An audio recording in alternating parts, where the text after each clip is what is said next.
Hi friends, good morning. నా పేరు Srikanth. Particular ఈ క్లాస్లో చాలామంది వచ్చేసి మనకు ఈ స్టాక్డ్ కాలమ్ చార్ట్కి కండిషనల్ ఫార్మాటింగ్ అనేది ఎలా అప్లై చేయాలి అనేది మాత్రం కొంచెం డౌట్ఫుల్గా ఉన్నది.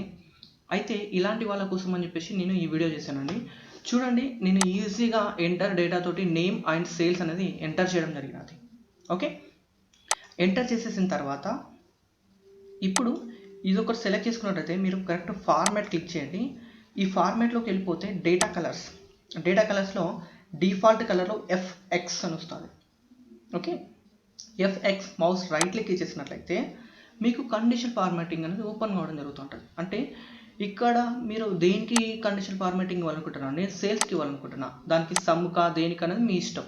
Okay, variation, average, minimum, distinct, count అనేది మీకు నచ్చింది సెలెక్ట్ చేసుకోవచ్చు. లోయెస్ట్ వాల్యూ అని అంటే మీకు ఎక్కడి నుంచి అంటే నాకు 0 కంటే తక్కువ వచ్చినప్పుడు ఆటోమేటిక్గా రెడ్ కలర్ అనేది రావాలా. తర్వాత హైయెస్ట్ వాల్యూ అంటే 100 కంటే ఎక్కువ వచ్చినప్పుడు నాకు హైయెస్ట్ వాల్యూ, దీనికి ఆటోమేటిక్గా గ్రీన్ కలర్ రావాలా. చూడండి, ఇక్కడ గ్రీన్ కలర్ వచ్చేసారా, ఇది సెలెక్ట్ చేసుకోండి. ఒకవేళ మీకు గ్రీన్ కలర్ లేకపోతే నాకు రీసెంట్లో చూపిస్తా ఉన్నది. ఈ కస్టమ్ క్లిక్ చేసినట్లయితే ఈ ప్లేస్తో డ్రాగ్ అండ్ డ్రాప్ చేసుకోవచ్చు. ఇట్లా మూవ్ చేసిన కొద్ది వస్తుంది. లేకపోయింది అనుకో, మీకు గూగుల్లో నుంచి కావాలంటే గూగుల్లో నుంచి కూడా కోడ్ కాపీ పేస్ట్ చేసుకుని మీకు కోడ్ వచ్చేస్తుంది. ఇప్పుడు ఓకే అండి. ఓకే అంటే చూడండి, మనకు కండిషనల్ ఫార్మాటింగ్ అనేది అద్భుతంగా అప్లై అవ్వడం జరిగినది.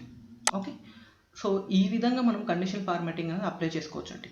ఓకే, సో నా వీడియో కనుక మీకు నచ్చినట్లయితే తప్పకుండా మా లక్ష్మీ స్కిల్కి సబ్స్క్రైబ్ అయ్యి మరిన్ని పవర్ బై క్లాసెస్ చూస్తూ పవర్ బై నేర్చుకోండి. Thank you friends, bye all.